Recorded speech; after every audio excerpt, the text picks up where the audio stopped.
I hope all of you are having a great time today, and thank you so much for joining the Sarah Carter podcast show. I really appreciate it. Every single time I'm here and I'm talking to you, I feel at home.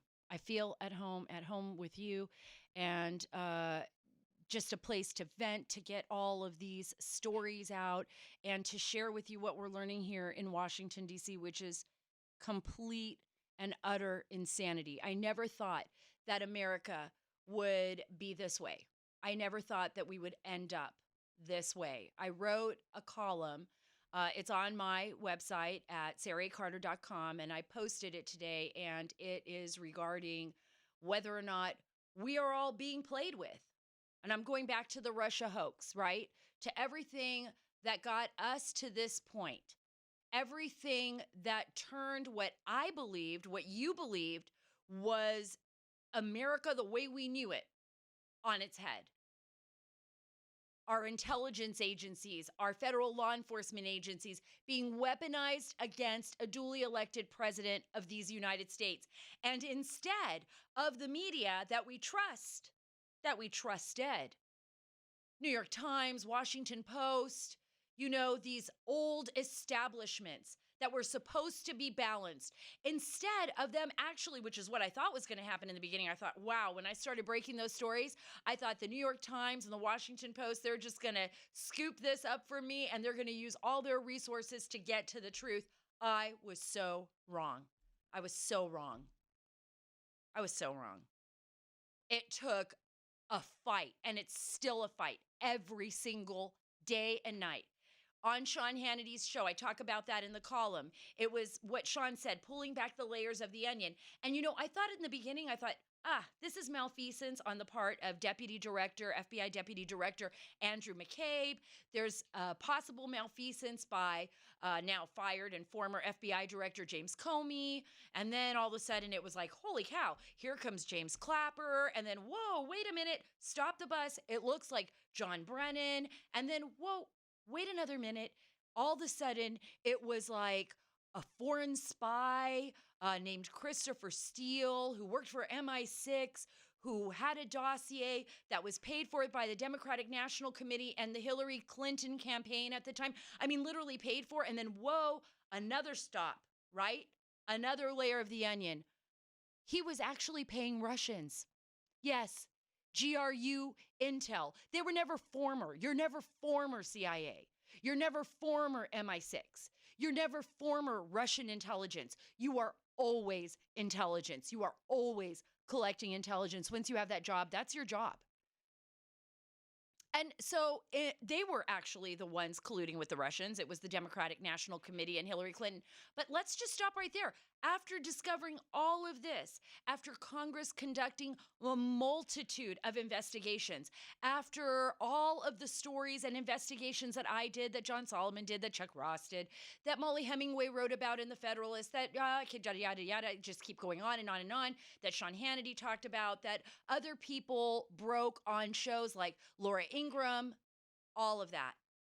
Still, crickets from the New York Times and the Washington Post and other mainstream media outlets, which, by the way, won all the biggest awards on planet Earth for their great reporting of lies.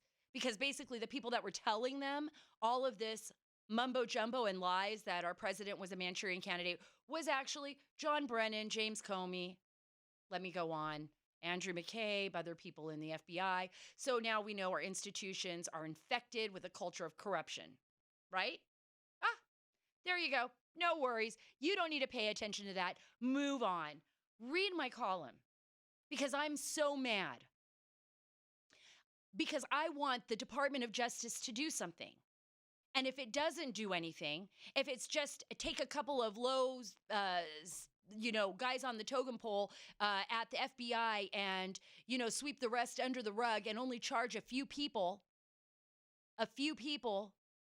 subordinate employees like Peter Strzok and Joe Pienka and Kevin Kleinsmith and those yahoos, You think they did that on their own? Do you think really Peter Strzok, Lisa Page, and Joe Pienka, and all these people that were below Comey, McCabe, below John Brennan, below President Barack Obama, who we now know had a meeting on January 5th at the White House about all of this with Vice President Biden and the rest of the lot?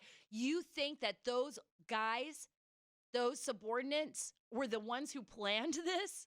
Who decided they were all going to sudden, we're going to investigate Trump. We think he's a Russian asset. We're going to investigate Michael Flynn. No, not at all. Not at all. They were directed. That's just a fact.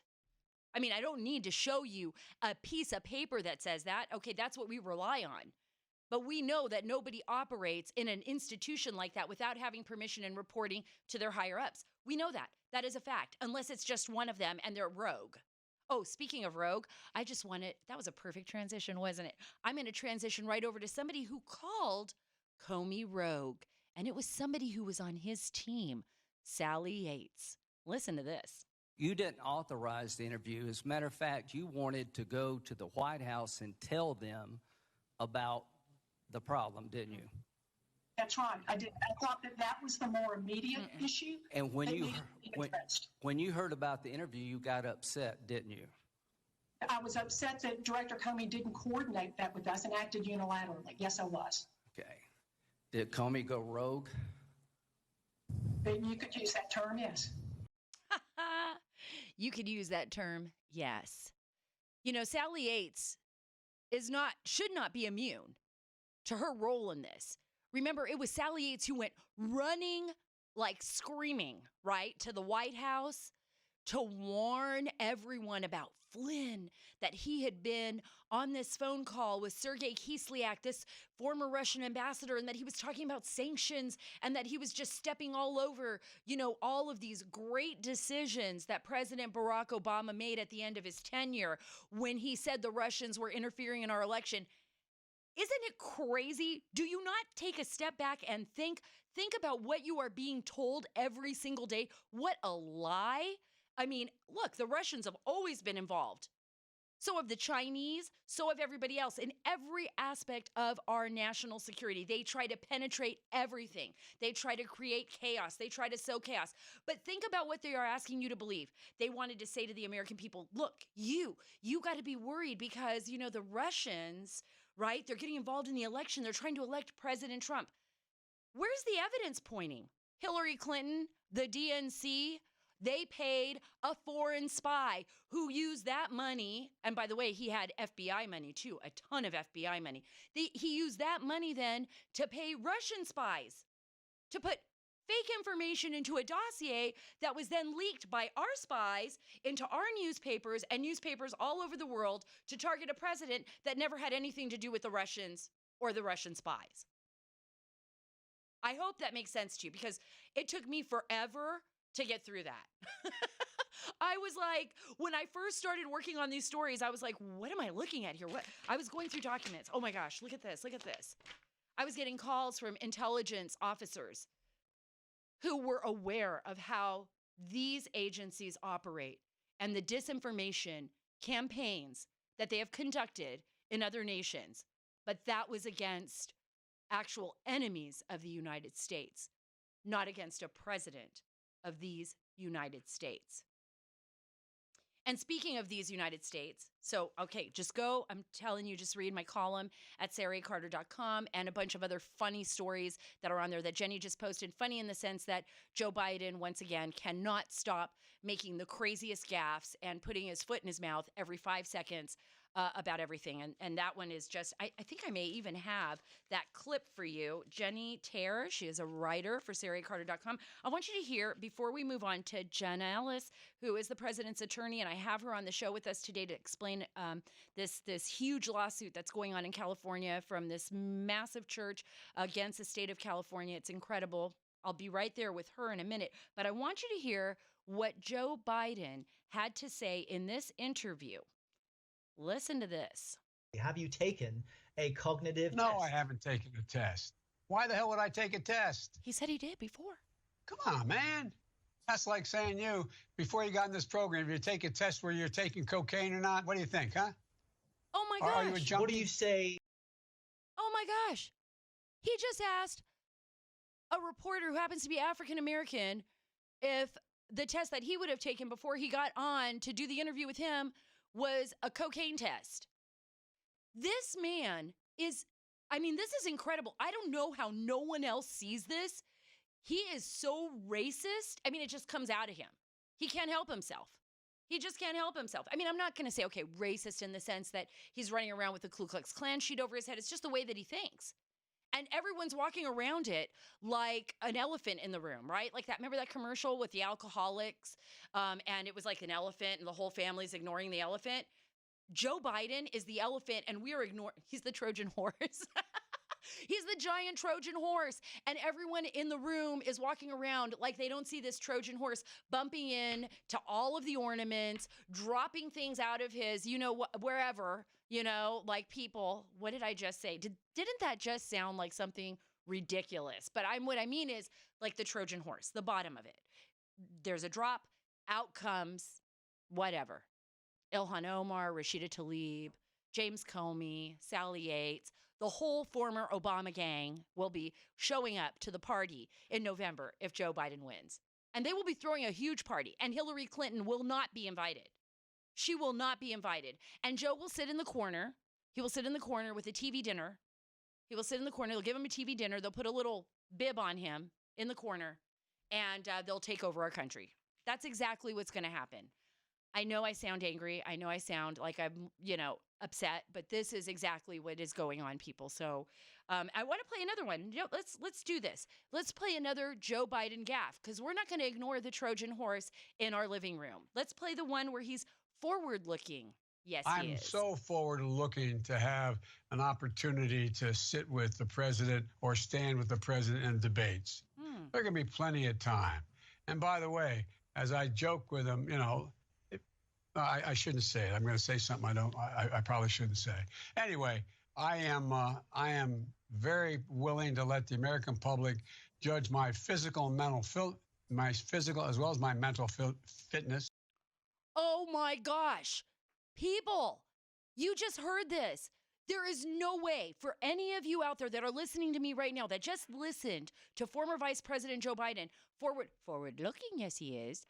I felt like I was listening to Yoda, And then all of a sudden, I didn't even know what I was listening to. I was like, maybe he's going to say something. Okay, he's not. He just backed up. Then he couldn't get the words out. If this was President Trump, he would be destroyed already by the mainstream media. I want you to think about what the New York Times, the Washington Post, Politico, BuzzFeed, I'm going to come up with, whatever major newspapers in Boston, across the United States, why they are ignoring what is so blatantly obvious. This is so sad. This is so sad. This is not our country. I talked to you the last time about being unsilenced, the unsilent majority. Unsilence yourselves. Speak up. Do what's right. Don't be afraid. We live in a great nation. We live in a great nation with so much to protect, to look forward to. I'm going to speak up. You speak up. We will support each other. That's why I'm so excited to have Jenna Ellis on the show today. I am so excited because she is not silent. She is willing to stand up for what is right. She is the president's lawyer. She is also a constitutional lawyer that understands the ins and outs and the gravity of what is happening in our country right now and how important these November elections are going to be. She understands that, and she is actually defending now a California pastor. His name is John MacArthur. He's amazing. Over 60 years of service in this country with Grace Community Church. And he is fighting the state of California, Governor Newsom, and the city of Los Angeles to keep his church doors open. They are literally threatening to put him in jail while people are going to grocery stores and congregating in other areas. And while liquor stores remain open in most places around the country, people can't go to church in California. They cannot congregate. So without any further delay, Jenna, thank you so much for being on the Sarah Carter podcast today. I want to ask you first, can you give me an overview of what is actually happening with the case in California? Yeah, thank you so much for covering this because this is so critically important. I mean, imagine if in the midst of the COVID-19 pandemic, the hospitals were closed and they said, well, you know what, we can't treat people with their physical ailments. That's essentially what the state of California is doing to our spiritual condition. And they're saying we are closing houses of worship indefinitely so that they can't provide the essential care and service to people who are out of jobs, who are displaced, who are going through a lot of, just regular everyday things as well that the church provides the essential service for. And so this is absolutely an infringement on our constitutionally protected right to freely associate and assemble, and also our free exercise of religion. And there's no possible compelling interest here, Sarah. So I want to be clear. This is not Pastor MacArthur and Grace Community Church in California defying the Constitution. This is the state of California and its officials defying their oaths of office and their constitutional mandate to preserve and protect religious freedom for Pastor MacArthur and his church. Oh, that's excellent. And you're absolutely right. I mean, there is no doubt that what's happening here is a violation of their constitutional rights. And I want to bring this up, Jenna, because right at the onset, you brought up something so important. There are so many people right now that are suffering spiritually, internally, looking for some place. We've seen a rise in suicide. I know that, talking to my 7-year-old and other children her age, there's an anxiety, an abnormal anxiety, abnormal increase in anxiety with children that are terrified because of what they're seeing in the media, because they're losing their connection with their churches, because they're having to go everywhere with masks on. I mean, this is a real danger to our nation, what's happening here. So this lawsuit isn't just about Pastor MacArthur. This is about all of us, about all churches, about all people in this country that are basically fighting against what appears to be a system that's been turned upside down on its head. Yeah, absolutely. And so, while thankfully there isn't a lawsuit currently, there's just a threat of one from the county. They have said that through a cease and desist letter that they are threatening a fine of up to $1,000 a day, or even the arrest of Pastor MacArthur himself. I mean, this is just crazy. It's an infringement of our constitutionally protected rights. And Sarah, I was even talking to one of the assistant pastors last night, and he was telling me that that they have just been able to serve their community in such an even more special way through just standing firm and remaining open and saying, no, we're not going to close our doors. There is no power that's given to the state of California government to obligate that and to mandate that. And in fact, there was a man that came to their church this week that had been told by a psychologist, because he was dealing with a lot of his own mental health concerns, that a psychologist actually said, you need to find a church. And just through hearing about Grace Community Church in the news, he said, you guys are the only ones that are open. And he came and spoke with the pastor for about an hour and a half. I mean, these are the types of things that are essential services to our society and to our communities that churches provide. And even if the government doesn't want to recognize that these types of services are essential, well, our Constitution says otherwise. And that's where you cannot infringe on what is so clearly fundamental and integral to worship of faith-based Christians, to be able to sing, to be able to congregate, to be able to fellowship, and to be able to actually go and participate in their worship services. Right. And so it's amazing to me, Sarah, that in 2020, we're actually talking about the state trying to indefinitely close churches. I know it's our essential right to be free. It's why we're here. It's what America stands for in principle and values. It's the reason why people come from all over the world to be here, because we have basic freedoms, because our government isn't allowed to just trample on them whenever they wish for whatever purposes they wish to do so. Before I move on to an amazing development in Nevada with the Trump campaign suing Nevada over mail-in voting, I want to ask really quickly, have you had a chance to talk recently to Pastor MacArthur, and could you give us an update on how he's feeling, what's going through his mind, how he's going to be handling all of this, and maybe has he talked to you about the idea of maybe possibly being arrested and what that would be like for him? Yeah, and Pastor John MacArthur, as so many people who are listening to this podcast knows, he is a pillar of the evangelical community. He has stood firm. His church has stood firm on the biblical truth of the Word of God, and that Christ is the head of the church and no one else. For the past 63 years of Grace Community Church and their service there, he's been the head pastor there for 51 years. And this isn't the first time that he's had to stand firm in the face of government trying to come in and tell the church how they ought to practice, how they ought to behave. And so for him, this is just another position where he is going to stand firm on biblical truth. And, I have a personal connection as well, Sarah, with Pastor MacArthur, because my mom graduated from the Master's College in Biblical Counseling. She actually runs the Colorado Biblical Counseling Center. And I grew up listening to Pastor MacArthur. And so I was part of this just as an advocate, cheering him on. And so the fact that I now get to, through the Thomas More Society, who's funding our legal services, get to actually personally advocate for him. This is something for me as an evangelical Christian. Like you said, it's so important, and I stand with him personally, professionally, as a constitutional law attorney. And I know and I hope that this encourages so many other pastors and churches. And I know that's his heart. He just simply wants to stand firm on the truth of the Word of God, and he wants to encourage other pastors to stand firm.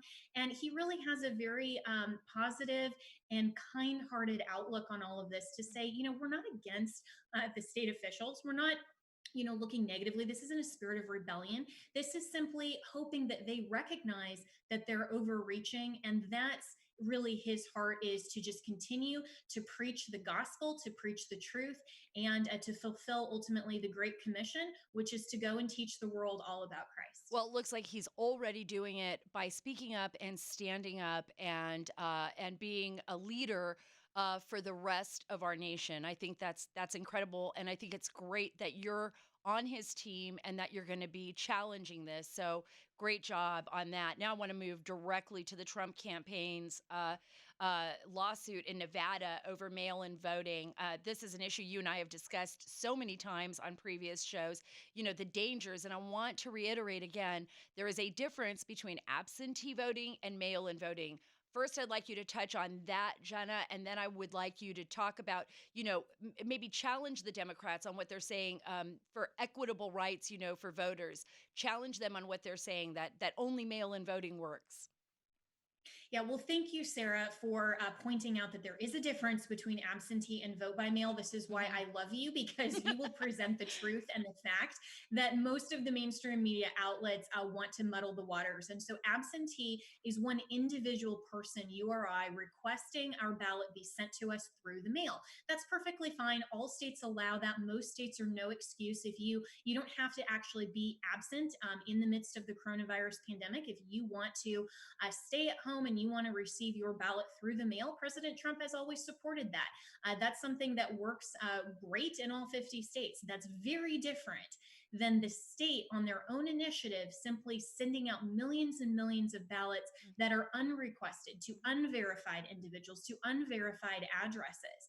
That's to people that are dead, Jenna, to people that have long since passed away, to people who have long since moved from their residence, to people who have never lived at particular residences. And in some cases, those have ended up in the hands of people that are not even legally capable of voting. Exactly. And this also presents the ripe opportunity for what's called ballot harvesting. And you can go to protectthevote.com. That's where you can get all of the election integrity information that the Trump campaign and the RNC is fighting for everyone who is an eligible voter in the United States, to make sure that we protect our opportunity to participate in that franchise. It's a constitutionally protected right. And this should not be a partisan issue. And this is where President Trump could not have drawn a clearer contrast between him being the president for all Americans and the Democrats and their operatives and Joe Biden and the Democrats in Nevada wanting to remove election security and wanting to say that they get to stay in power through fraud, through manipulation, and through all of these ridiculous tactics. In Nevada, that General Assembly and the governor passed this ridiculous Assembly Bill 4, pushed this through in 72 hours. This wasn't a contemplated anticipated, this would be a really good thing for all Nevadans. No, this is very targeted for the 2020 presidential election.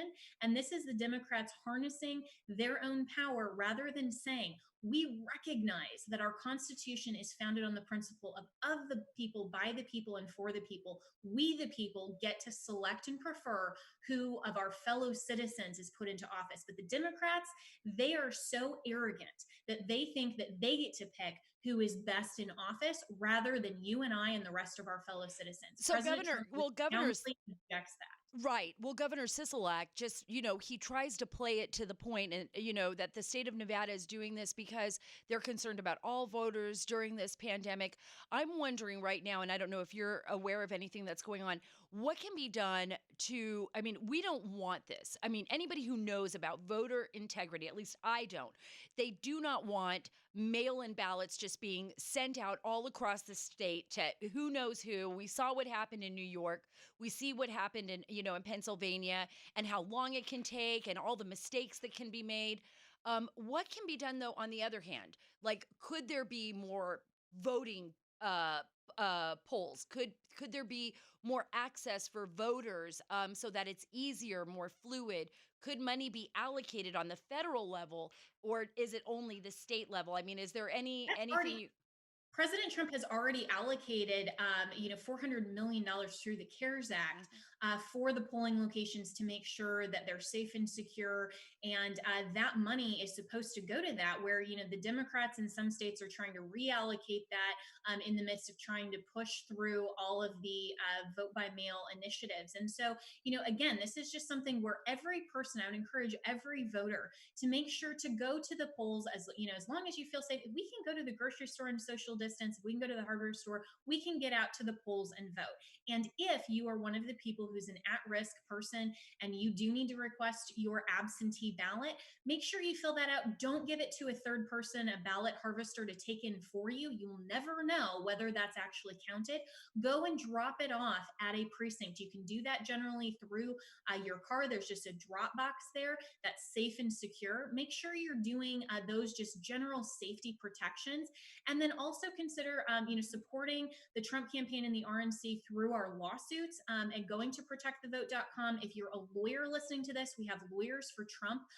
That is looking at the election integrity, the election day operations. You can also sign up just anywhere, any state you're in, at armyfortrump.com to make sure that election day integrity is preserved. And when we have a lot of these ballots coming in through the mail, if for any reason this lawsuit is unsuccessful, then we want to make sure that we can count these ballots correctly and that we have eyes and ears on the ground to make sure that every eligible vote is counted and it's counted once. Absolutely, Jenna. Everybody, please listen to what she is saying. Before I let you go, I believe this is one of the most critical presidential elections in modern history.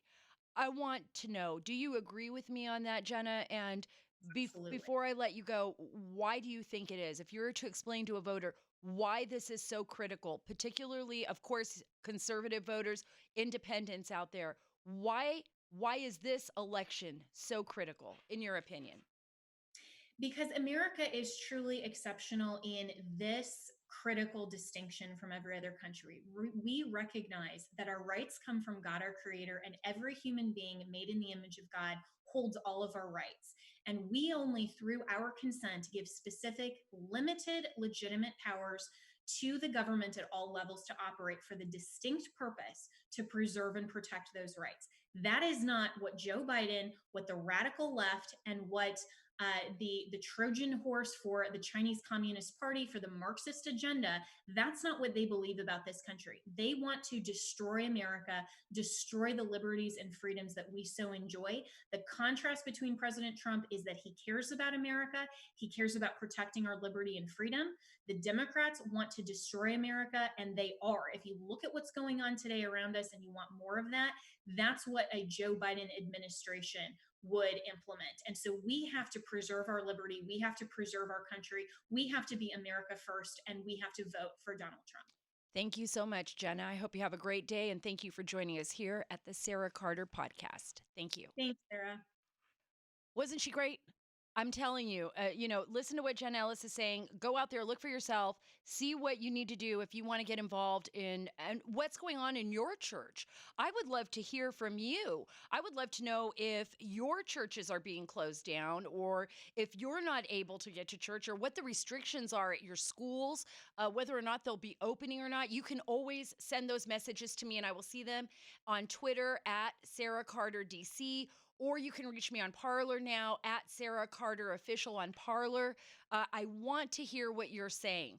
I want to hear what's happening in your life because it's that important to me. And I can tell you it's happening to me. But before we go anywhere, this is an awesome Biden gaffe. I do not want to let you go until you can hear this because he really is a man of wisdom. Yes. And by the way, what you all know, but most people don't know, unlike the African-American community, with notable exceptions, the Latino community is an incredibly diverse community with incredibly different attitudes about different things. Yes, yes. He did say that unlike African-Americans, the Latino community is more diverse. Coming from a Latino, half Latino, with about 10% West African blood, you're so racist, Mr. Biden. He is just like my mom would have said. This man is, yes, he just can't help himself. Do you all remember when he did the video? There was a video out there about corn pop, and then this really weird part where he was like telling everyone that his hair was so blonde on his legs that the little kids in the pool, he was talking about little African-American kids, black kids at the pool, and wherever the pool was in Baltimore, or in Delaware, would rub the hair on his legs because it was so blonde to see it stand up in the sunlight. I was like, what kind of weird superpower were you talking about, Joe Biden? What kind of, that is just nasty. But he said it, and it was like the Trojan horse, like I talked about, walking around in the room and everybody ignoring it. That's weird. And then he said something about roaches. And no one has ever, I want to ask him, what did you mean? You learned a lot about roaches. What in the world was he talking about? I don't even want to go there, right? I just want him to answer it. I would ask him that. See, this is why they will not ask me to host a debate. Yes, with Biden and Trump, because my first question would be, former Vice President Joe Biden, you said this, and I would play the tape about corn pop and the kids and the roaches. What did you mean? And I would just sit back. What did you mean? What was going on? What was happening? I would do the same with Trump. What did you mean? What was going on? What was happening? Nobody wants me hosting that debate. Trust me. Anyways, thank you for wanting to be with me on the Sara Carter podcast show.